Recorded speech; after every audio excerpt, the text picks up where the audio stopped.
man, am I stoked for this one.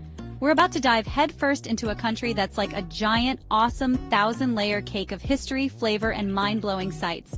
I'm talking about China, people. We're going on a virtual journey, a real deep dive through some of the most iconic places, the most delicious foods, and trust me, I know my food, the craziest festivals and traditions that have been around for like forever. If you've ever been curious about China, or even if you think you know it, get ready to have your mind expanded, maybe even blown a little. This isn't just any old travel video, okay? We're going full-on explorer mode. I've handpicked 12, count 'em 12, must-experience wonders that are absolute game-changers for anyone even remotely interested in Chinese travel and culture. We're talking stuff that'll make you say, whoa, stuff that'll make you hungry, and stuff that'll make you appreciate how incredibly diverse and ancient this world is. From mountains made of human effort to food that'll make your taste buds sing opera, we're covering the essentials. So grab a snack, maybe some instant noodles to get in the mood, and buckle up. Seriously, this is gonna be epic. And hey, as we go through this list, I really want to know what clicks with you. What's the one thing that makes you go, okay, I have to see that, or I need to eat that immediately? So do me a favor, drop a comment down below and let me know which of these 12 wonders is calling your name the loudest. Is it the food, the history, the crazy festivals? Let's get this adventure started. First up, the legend itself, the Great Wall of China. Man, you hear Great Wall and you think, yeah, big wall. But no, dude, this thing is on another level entirely. We're talking about one of the world's greatest, most insane ancient structures. Construction started over 2,000 years ago. Can you imagine the logistics? No power tools, no cranes, just pure human grit. Their goal was to defend China from, well, basically everyone who wanted a piece of their awesomeness. It's not just a wall, it's a statement. And get this, it stretches over 21,000 kilometers. That's like flying from New York to LA and back, and then doing it again and again, and you're still not done. Walking even a small section, you feel the history under your feet. The views are insane, winding over mountains and deserts. It's a testament to human ambition, endurance, and maybe a little bit of nobody's getting past this stubbornness. Seriously, it makes IKEA furniture assembly look like a walk in the park. You stand there and you just feel small, but in a good, awe-inspired way, you know? Alright, after all that walking on the Great Wall, you know what you need? Food. And not just any food. We're talking about Peking duck or Beijing kaoya if you want to get authentic. This isn't just a dish, it's an event, an experience, a masterpiece of culinary engineering. It's Beijing's iconic dish, and for good reason. Imagine this. Skin so crispy it crackles when you look at it, and meat underneath that's unbelievably tender and juicy. My mouth is watering just describing it. You gotta do it right though. Go to one of the famous spots like Quanjude or Dadong. They bring out this glistening, perfectly roasted duck, and sometimes the chef carves it right at your table. It's like a performance. Then you get these little pancakes, some hoisin sauce, spring onions, cucumber. You assemble your own little duck taco of happiness. The combination of textures and flavors is just chef's kiss. Honestly, I could probably eat a whole one by myself. No judgment, right? It's that good. Okay, let's switch gears from eating to art, specifically Chinese calligraphy, or shufa. Now, you might look at it and think, oh, that's some really pretty handwriting. And yeah, it is, but it's so much more profound than that. This is a visual art form that's considered one of the highest expressions of culture in China. They say it reflects the writer's spirit, their qi, their whole vibe, captured in ink on paper. It's deep, man. The tools are super traditional. The brush, the ink, the paper, and the inkstone. They call them the four treasures of the study. Watching a master at work is mesmerizing. Every stroke has meaning, every movement is deliberate. It's about balance, rhythm, and flow. I tried it once, and let me tell you, my characters looked like a spider fell in an inkwell and had a seizure. It takes incredible skill and patience. It's a meditative practice as much as it is an art form, a way to connect with centuries of tradition. Now, if you want to see China truly come alive, you have to experience Chinese New Year, also known as Spring Festival, Chunji. Forget your New Year's Eve countdowns. This is the main event, the Super Bowl of holidays in China, and for many Asian cultures. It's China's most important festival, hands down. Imagine an entire country, plus millions around the world, just exploding with energy, color, and noise. Good noise, mostly. We're talking fireworks that light up the entire sky non-stop. And the traditions. You've got the red envelopes or hongbao filled with lucky money. Who doesn't love that? Massive family feasts where you eat until you can't move. Dragon dances, lion dances, cultural performances everywhere. The whole thing lasts for 15 days. It's a marathon of celebration, family reunion, and hoping for good fortune in the year ahead. The streets are decked out in red and gold, and there's this incredible buzz in the air. It's an experience that'll stick with you, believe me. Next up, we're heading to the heart of Beijing to explore the Forbidden City, or Gugong. This place is epic on a scale that's hard to comprehend until you're standing in one of its massive courtyards. For almost 500 years, this was the imperial palace, home to 24 emperors from the Ming and Qing dynasties. And when they say forbidden, they meant it. Ordinary folks like us? Not a chance of getting in back then. It was the literal center of the Chinese universe for centuries. Now, thankfully, it's a museum and a UNESCO World Heritage Site, so everyone can experience its grandeur. We're talking almost 1,000 buildings, intricate golden roofs, vast plazas, and so much history packed into every corner. You can spend days wandering around and still not see everything. Imagine the secrets those walls hold, the dramas that unfolded, the power that was wielded within those gates. It's like walking through a history book, but way, way cooler and with more dragons carved into things. All right, history lesson over, tummy rumbling again. Let's talk about xiaolongbao, also known as soup dumplings. If you haven't had these, man, you are missing out on one of life's greatest pleasures. These aren't your average dumplings. They're delicate, steamed little pouches, usually filled with pork. And here's the magic part: hot, savory soup inside the dumpling. How do they do that? It's like a delicious little miracle. Eating them is an art form in itself.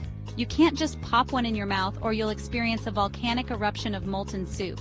The proper technique involves gently lifting it with chopsticks, placing it on a spoon, maybe nibbling a tiny hole to let some steam out, and then slurping the soup before devouring the rest.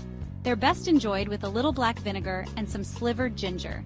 Each bite is a burst of flavor and texture. Seriously, I could eat these by the dozen. They're dangerously addictive. Okay, from delicious explosions in your mouth to dramatic explosions on stage. Chinese opera, especially Peking opera or Jingju. This is a unique and incredibly stylized art form. It's not like Western opera with just singing, it's a total package deal. We're talking a blend of intense singing, sometimes in voices that hit notes you didn't know existed, graceful dance, acrobatic martial arts, and these incredibly elaborate costumes and symbolic, colorful face paint. Each color and pattern on the face paint tells you about the character's personality. You can catch performances in traditional theaters, especially in cities like Beijing, Chengdu, or Shanghai. It might be an acquired taste for some because the music and vocal styles are very distinct, but the sheer skill and artistry are undeniable. The performers train for years, and the precision of their movements, the power of their voices, it's all pretty breathtaking. It's a vibrant, dynamic window into a very specific and rich part of Chinese artistic heritage. Plus, the costumes are just spectacular. Let's talk about another super important celebration, the Mid-Autumn Festival, or Zhongqiuji. This one is all about family reunions, a bit like Thanksgiving in the West, but with a serious focus on the full moon. It usually falls in September or October, when the moon is said to be at its brightest and roundest. It's a really beautiful, kind of poetic festival. People gather with their loved ones, gaze at the moon, and reflect on togetherness and harvests. And you can't talk about Mid-Autumn Festival without mentioning mooncakes. These are dense, rich pastries, often with sweet fillings like lotus seed paste or red bean paste, and sometimes a salted egg yolk in the center to represent the full moon. They're an acquired taste for some, but an absolute staple. People also light and carry colorful lanterns, adding to the magical atmosphere. It's a time for gratitude, for family, and for appreciating the simple beauty of the night sky, symbolizing unity and thankfulness. All right, prepare to have your mind blown by something truly ancient and unbelievably epic, the Terracotta Army Bingmayong. Imagine this. Thousands upon thousands of life-sized clay soldiers, archers, chariots, and horses, all buried underground for over 2,000 years. They were built to guard the tomb of China's first emperor, Qin Shi Huang, in the afterlife. This guy wasn't messing around when it came to his eternal security detail. You find this incredible site near Xi'an. What's insane is that each soldier has unique facial features. No two are exactly alike. The level of detail is just staggering, from their armor to their hairstyles. It was discovered by farmers in 1974, and it's considered one of the greatest archaeological finds of the 20th century. Standing there, looking out over these silent ancient warriors, gives you chills. It's a powerful reminder of the immense power and ambition of ancient rulers, and the incredible artistry of the people who created this underground army. Okay, history is amazing, but I'm getting hungry again. Let's talk about huoguo, or hot pot. This is more than just a meal. It's a social event, an experience, and honestly, often a very, very spicy adventure. Imagine a big pot of simmering, flavorful broth bubbling away in the center of your table. Sometimes it's split with a mild side and a fiery, chili-laden side. Then you get plates piled high with thinly sliced meats, seafood, all kinds of veggies, tofu, noodles, you name it. You basically become your own chef, cooking your chosen morsels in the bubbling broth right there at the table. It's interactive, it's fun, and it's perfect for a group. Sichuan and Chongqing are especially famous for their incredibly spicy numbing, thanks to Sichuan peppercorns versions of hot pot. Honestly, in the West, Kung Fu. This isn't just about fighting, though there's plenty of that awesome stuff. It's a deep and ancient practice that combines rigorous physical training with spirituality and philosophy. It's about discipline, respect, and harmony between mind and body. Think about all those epic martial arts movies. A lot of that comes from these traditions. There are hundreds of different styles, each with its own techniques and principles. You've probably heard of some of the famous ones, like Shaolin Kung Fu, with its incredible acrobatics and animal forms, Tai Chi, which looks like slow-motion dancing but is actually a powerful internal art, and Wing Chun, known for its close-range combat efficiency. Watching skilled practitioners is like seeing poetry in motion, a blend of grace, power, and incredible focus. It's a testament to what the human body and spirit can achieve. Last but definitely not least on our whirlwind tour is the Dragon Boat Festival, or Duanwuji. This is a super energetic and vibrant festival that usually happens on the 5th day of the 5th lunar month, so typically late May or June. The main event, as you might guess, is dragon boat racing. These are long, narrow boats, ornately decorated with dragon heads and tails, powered by teams of paddlers rowing in unison to the beat of a drum. It's a thrilling spectacle, full of color, energy, and intense competition. But there's also a historical and culinary side to it. The festival honors the ancient poet Ku Yuan, who, according to legend, drowned himself in a river as a form of protest. People raced out in boats to save him and threw rice into the water to keep fish from eating his body. This tradition evolved into eating zongzi, delicious sticky rice dumplings, often filled with meat, beans, or other goodies, wrapped in bamboo or reed leaves. It's a festival that combines athletic prowess, historical remembrance, and of course, tasty food. What's not to love? And there you have it, folks. 12 absolutely incredible must-know wonders from the vast and amazing land of China.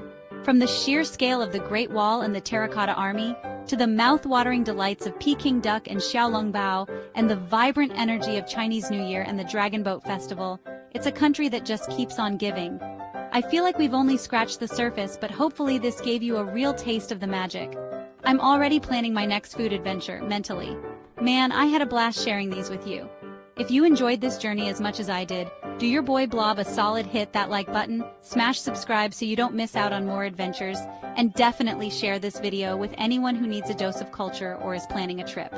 And remember my question from the beginning. I really want to hear from you. What was your favorite Chinese cultural experience from our list? Or if you've been to China, what's a hidden gem I missed? Drop it all in the comments below. Thanks so much for hanging out with me today. It means a lot. Keep exploring, keep learning, and keep being awesome. We've got plenty more travel and culture videos coming your way right here on the channel, so stick around. Until next time, stay curious, and I'll catch you in the next one. Peace out!